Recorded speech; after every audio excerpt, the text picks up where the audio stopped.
आप समझ तो गए होंगे जब गजनफर ने मार्क्स का वाकया सुनाया, उनकी बीवी ने कहा एक सरमाया लिखने के बजाय कुछ कमा लेते तो इशारा मेरी तरफ था। आप दोस्त हैं, आप समझता है उनको।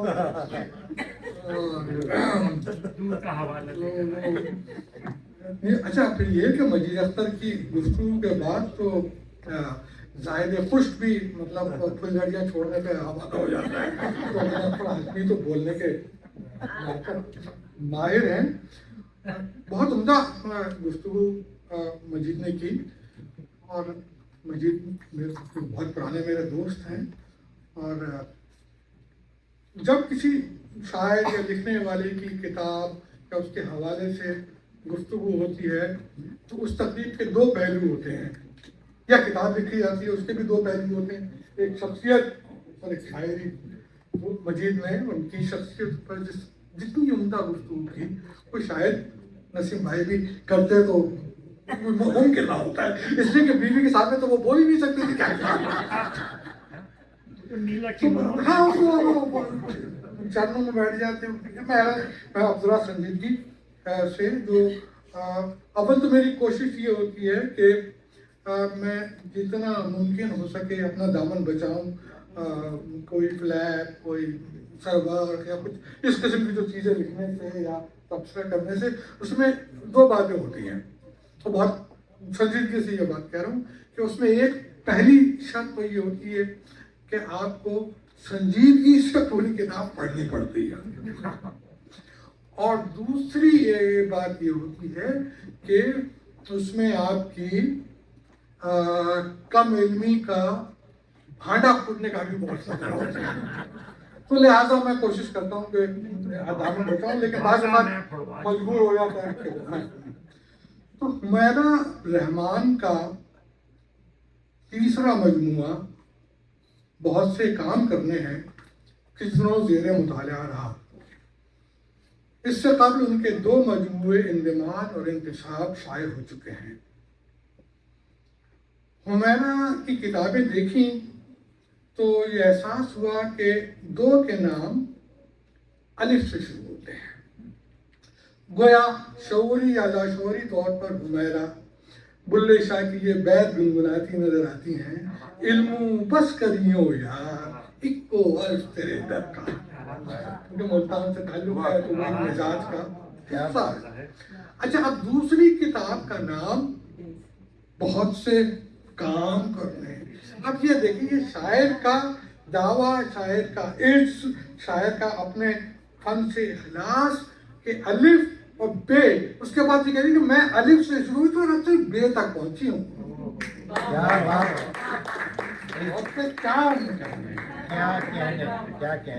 तो ये महज इत्तेफाक भी हो सकता है, मगर किताबों के नामों में एक फिक्री तसलसल नजर आता है।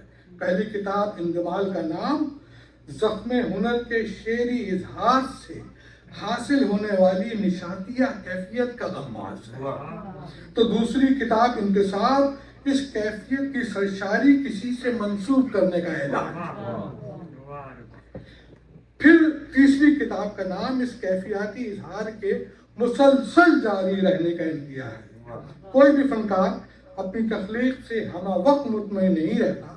कैफियत का जवार भाटा उसे अपने इजहार के नित नए रास्ते तलाश करने पर हमा वक्त आमादा होता है।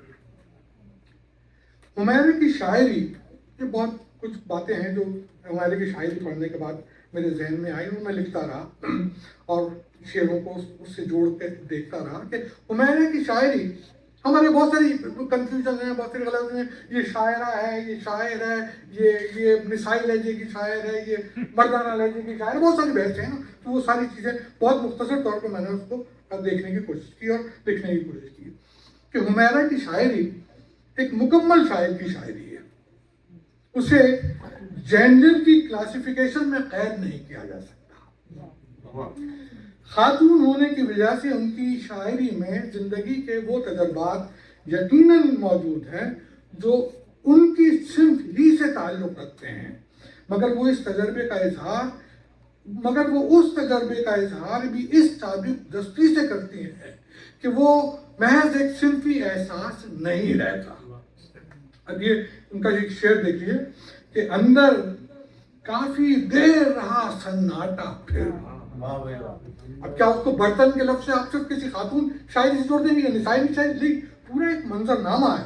اب اندر کافی دیر رہا سناٹا پھر خالی برتن ٹوٹ گئے الماری. کیسی کیفیت کا اظہار ہے کہ جس کو کسی بھی صنفی دائرے میں قید نہیں کیا جا سکتا. اندر کافی دیر رہا سناٹا پھر خالی برتن ٹوٹ گئے الماری میں. ہماری تہذیب میں گھر اور مکان کا تعلق مرد سے زیادہ خواتین سے وابستہ ہے. ملازمت نہ کرنے والی خواتین کو بالخصوص خاتون خانہ بھی پکارا جاتا ہے. ہمارا کہ یہاں جہاں جہاں مکان کا استعارہ نظر آتا ہے وہ خاتون خانہ کا نہیں ایک شاعر کے احساس کا ترجمان نظر آتا ہے. آگ حمیرہ دور تک سب کو، آگ حمیرہ دور تک سب کو دکھائی دی مگر، آگ حمیرہ دور تک سب کو دکھائی دی مگر. اس بہر میں تو شاید پڑھ بھی نہیں سکوں، شیر کا کہوں گا کیا اس کے بہر ہے. کس کو بتایا جا سکا جلتے ہوئے مکان پہ، آگ حمیرہ دور تک سب کو دکھائی دی مگر، کس کو بتایا جا سکا جلتے ہوئے مکان میں. اب یہ آگ سرکٹ سے ہونے والی آتش زدگی بھی ہو سکتی ہے اور مکینوں کے دل میں بھڑکتی ہوئی حرص و ہوس کی آگ.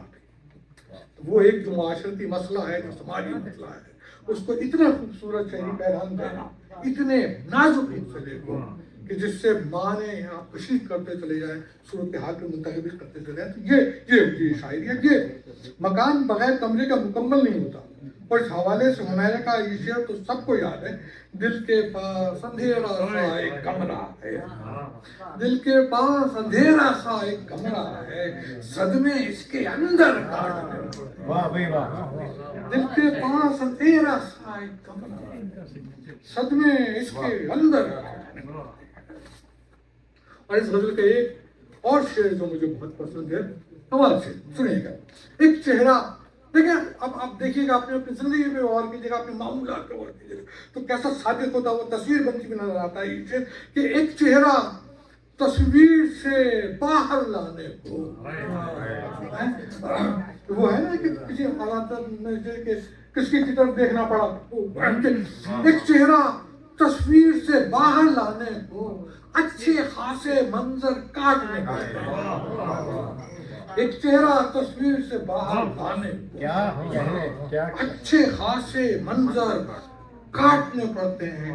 مطلب فوٹوگرافرز اس شعر کو اور بہتر سمجھنے کہ ان کے پاس زوم لینس بھی ہوتا ہے نا، تو زوم جب کرنے ہوتے تو بنیادی طور پر آپ کر کیا رہے ہوتے ہیں، آپ منظر کاٹ رہے ہوتے. تو شاعری میں یہ زومنگ مطلب ایک زوم لینس لے آئیں خاتون. یہ ہے کمال ہے شاعری کا. جب میں کہتا ہوں نا کہ شاعری آرٹ فارم ہے تو یہ آرٹ کے مظاہر صرف بیانیے سے نہیں آتے، اس کی کرافٹ سے بھی آتے ہیں کہ وہ خیال، اس کی طاقت اور اس کے ساتھ وہ لفظوں کا انتخاب اس کو ایک فن پارہ بناتا ہے شعر کو. ایک چہرہ تصویر سے باہر لانے کو، زوم ان ہو رہا ہے، ایک چہرہ تصویر سے باہر لانے کو اچھے خاصے منظر کاٹنے پڑتے ہیں. اور ہمیرا کیونکہ فقط خاتون خانہ ہی نہیں رہی بلکہ ایک ورکنگ ویمن کی حیثیت سے بھی اپنی صلاحیتیں منوا چکی ہیں. وائس آف امریکہ کتنے سال، 20 سال بڑا سابرس کام کرتے. تو اسی غزل میں زندگی کے اس تجربے کو کس مہارت سے شعر کا لباس پہناتی ہیں. اسی غزل کا شعر کیا کمال.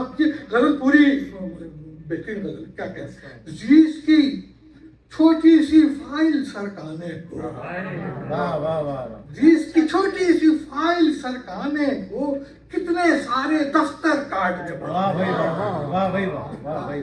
جس کی چھوٹی سی فائل سرکانے کو کتنے سارے دفتر کاٹنے. اب دفتر کا لفظ آپ دیکھیے، کتنے سارے دفتر کاٹنے پڑتے ہیں. اب اس میں دفتر کے چکر کاٹنا بھی ہے اور وہ دفتر رجسٹر کو بھی کہتے ہیں جو ہوتا ہے کہ کتنے سارے دفتر کاٹنے پڑتے ہیں. آپ حمیرہ کی شاعری پڑھتے جائیے، ہر صفحے پر آپ کو ایک آپ ایک منفرد شعری ذائقے سے حظ اٹھاتے جائیں گے. وہ شاعری جو وطن سے ہجرت کے بعد بھی وطن ہی میں بسے ہوئے شاعر کی شاعری ہے. شعر دیکھیے آپ کہ گزار آئے ہیں شہر رائے گاہ میں عمر ساری. گزار آئے ہیں شہر رائے گاہ میں عمر ساری.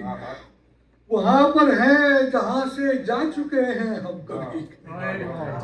گزار آئے ہیں شہر رائے گاہ میں وہاں پر ہے جہاں سے جا چکے ہیں ہم کبھی کے. اچھا پھر اسی کے برعکس تجربہ دیکھیے کس طریقے سے شاعری میں آتا ہے کہ یا پھر یہ شعر دیکھیے گا کہ عجیب کیا انتہائی پوری کیفیت کے ساتھ اس تجربے کو انہوں نے شعر کی شکل دی ہے کہ عجیب مطلب ابھی کسی اور نے بھی پڑھا کہ عجیب الجھی ہوئی داستان کا حصہ ہے.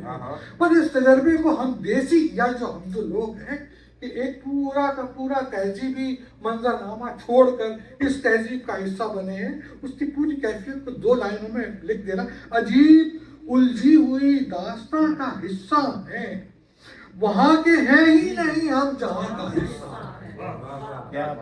عجیب الجھی ہوئی داستان کا حصہ ہے وہاں کے ہیں ہی نہیں ہم جہاں کا حصہ ہے. اور اسی غزل کا یہ شعر بھی دیکھیں کہ اپنی ہمیشہ ہمیں یہ احساس ہوتا ہے کہ ہمیں پلٹنا ہے لیکن وہ شاعر اس احساس کو کیسے اس تجربے کو زبان دیتا ہے کہ ادھار مانگی ہے کچھ سال زندگی مستعار جسے کہتے ہیں نا, ادھار مانگی ہے کچھ سال زندگی ہم نے. ادھار مانگی ہے کچھ سال زندگی ہم نے زمین پہ رہتے ہوئے آسمان کا حصہ. ادھار مانگی ہے کچھ سال زندگی ہم نے زمین پہ رہتے ہوئے آسمان کا حصہ ہے. کچھ ایسی باتیں ہیں جس سے ہو سکتا ہے کہ آپ اتفاق نہ کریں. میرا اپنا ایک خیال ہے اور سوچنے کا ہے, ضروری نہیں کہ آپ اس سے اتفاق بھی کریں. لیکن کچھ باتیں آئی تھی ذہن میں وہ میں نے لکھ دی کہ اس عہد کے شاعر کے لیے مجید تم نے بھی اس طرف اشارہ کیا. اس عہد کے شاعر کے لیے سب سے بڑا چیلنج روش عام سے بچتے ہوئے اپنا انفراد, شاعری کو نعرہ بازی, صحافیانہ انداز کے چونکا دینے والے مضامین اور سب سے اہم سوشل میڈیا پر, آج کے دور کی بات کر رہا ہوں, سوشل میڈیا پر وائرل ہونے کی اشتہا سے دور رہ کر قائم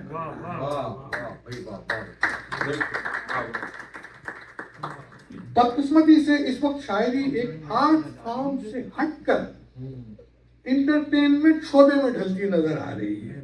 کراچی ہو یا لکھنؤ, نیو یارک ہو یا ہیوسٹن, سامعین کی ایک بڑی تعداد انہی شعراء کو سننا پسند کرتی ہے جن کو سنتے ہی یا تو حلق سے ان کا قہقہا برآمد ہو, یا کسی سیاسی نظریے کی تسکین ہو, یا کسی خاندانی رشتے کی جذباتی سرشاری.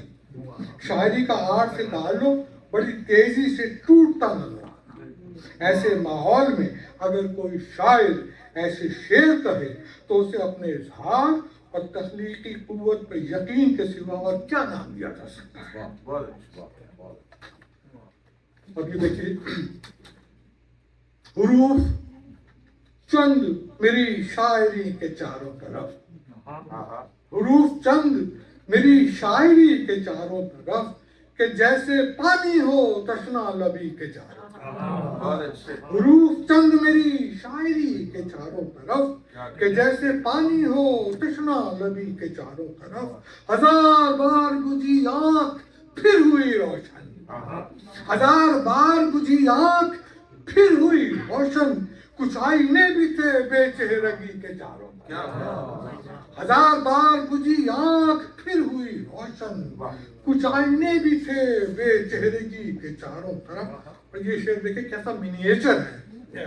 مجھے اسد علی میاں ایرانی لاہور کے بہت मिनिएचर के हमारे बहुत बड़े पेंटर थे दुनिया, जहाँ उनके बहुत खूबसूरत मिनिएचर बनाते थे, पूरी कहानी वो एक थोड़े से मिनिएचर में समझ दिया करते थे। ये शेर बिल्कुल उन्हीं का मिनिएचर मुझे लगता है कि बहुत से ख्वाब थे रंगीन उसके थैले में, बहुत से ख्वाब थे रंगीन उसके थैले में, सो लोग बैठ गए अजनबी के चारों,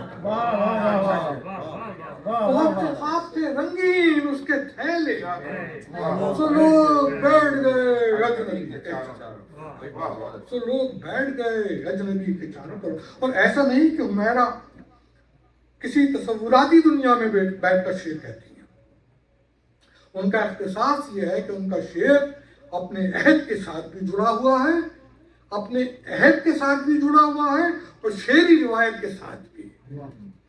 अब ये देखिए, दो शेर देखिए, दो शेर लिख के मैंने शेर लिखा एक ही ये जैसे वो शायर कहते हैं एक तो शेर सुनाता लिखा है, ये बल्कि लिखना चाहिए था, वो बहुत अहम शेर था वो लिखते वक्त। नहीं है उसके बाद मैंने थोड़ी सी एक शेर लिखने के बाद थोड़ी सी दानिशारी भगा ली और फिर उसके बाद वो शेर लिखा है स्क्रॉल कर। अब उनकी एक गजल के ये दो शेर देखिए, तवील जंग, कितना ताज़ा, कितना तो सामने इस वक्त दुनिया का मंजरनामा है, उस आपके सामने की नजरों की तरफ गूंजाओ बगैर किसी तरफ कोई इशारा किए। ये होती है शायरी के बात कही जा रही है और बगैर किसी इजाफी सहारे के वो आप तक तफसील कर दी जाए। तवील जंग नए फैसले सुनाती रही, तवील जंग नए फैसले सुनाती रही कि उसको बैठा माओ की इल्तिजाओं के साथ। तवील जंग नए फैसले सुनाती रही कि इसको बैठा माओ की इल्तिजाओं के साथ। ये शेर तो ऐसा है कि जिस पर जितना गौर कीजिए कम है। हर कारी इस शेर से अपनी मानी कशीर कर सकता है, मगर पहली क़रत में मुझ पे ये शेर, एक बहुत अजीब बात कह रहा हूँ लेकिन मेरा आत्म तजर्बा है वो मैं बयान करूँ कि मुझ पर ये शेर सोशल मीडिया पर वायरल होने वाली गुमराह कुन पोस्टों की शक्ल में पड़ा। भाई मुझ पे ये तजर्बा रोज दिन रात गुजरता है। अचानक मेरी जो शरीर की मुश्किलात है मुझसे कहती, डॉक्टर को फोन कीजिए, डॉक्टर को फोन कीजिए, अपॉइंटमेंट लीजिए, मेरी तबीयत खराब हो रही है, ब्लड प्रेशर लो हो गया, मेरा ब्लड प्रेशर हाई हो गया, शुगर। अच्छा, मैंने कहा अच्छा ये बताओ तुमने कौन सा टोटका इस्तेमाल किया था? तो वो व्हाट्सएप पे जो टोटके आते हैं, जो नुस्खे आते हैं, उनमें से एक वो आजमा लेती हैं और उसके बाद में लेकर भागता हूँ उनको डॉक्टर। तो ये एक मिसाल है बाकी के वो, लेकिन बहुत सारी ऐसी हम देखते हैं कि सोशल मीडिया को वो पोस्टें गर्दिश करी होती हैं, वो सियासी भी होती हैं, समाजी भी होती हैं, तिब से मुताल्लिक होती हैं, हेल्थ से मुताल्लिक होती हैं, जिसमें वो बहुत ही यकीन के साथ आपको यकीन दिला रहे होते हैं कि जो हम बात कर रहे हैं वही बिल्कुल दुरुस्त है। कि वो हम अपने, अब वो कितनी जहन आलूद हो, वो शेर सुनिए आपको समझ में आ जाएगा कि मैं ये सारा नतीजा क्यों निकाल रहा हूँ इस शेर से। हम अपने अपने तजब्जुब के साथ जिंदा हैं, हम अपने अपने तजब्जुब के साथ जिंदा हैं, सो जहर बांट रहे हैं नई दवाओं के साथ। हम उसी वक्त शेयर करते हैं उसको, उसी वक्त शेयर करते हैं। हम अपने अपने तजब्जुब के साथ सो जहर बांट रहे हैं नई दवाओं के, सो जहर बांट रहे हैं नई दवाओं के। मैं हुमैरा की शख्सियत और शायरी पर बिसात पर गुफ्तगू कर चुका। उनकी पहले किताबों की तरह इस किताब में भी लातादाद ऐसे शेर नज़में हैं जो बारहा सुनाए जा सकते हैं, दोहराए जा सकते हैं। मगर मैं यही चाहूँगा कि आप ये किताब खरीदें और फिर देखें कि कैसे कैसे हर लफ्ज़ के ऊपर, हर लफ्ज़ में एक जहान मानी बसा हुआ है। हर सफ़े पर आपको कई अशार, एक नहीं कई अशार ऐसे मिलेंगे कि जो आपको आपके दिल में भी उतरेंगे और आपको कुछ नई दुनिया देखने की बसारत भी आपको फराहम करेंगे। मैं मुझसे बेहतर गुफ्तगू हमारी पहचान, जो जिस शायरों की पहचान की बात गज़नफर कर रहे थे, तो वो आपके सामने एक सबूत मौजूद है। हमारी इशरत आफरीन जो ह्यूस्टन की अदबी मतलब दो हमारे शहर की شناخت ہے, ادبی شناخت, احمد مشتاق عشق. واہ بہت بہت بہت بہت مبارکباد اور بہت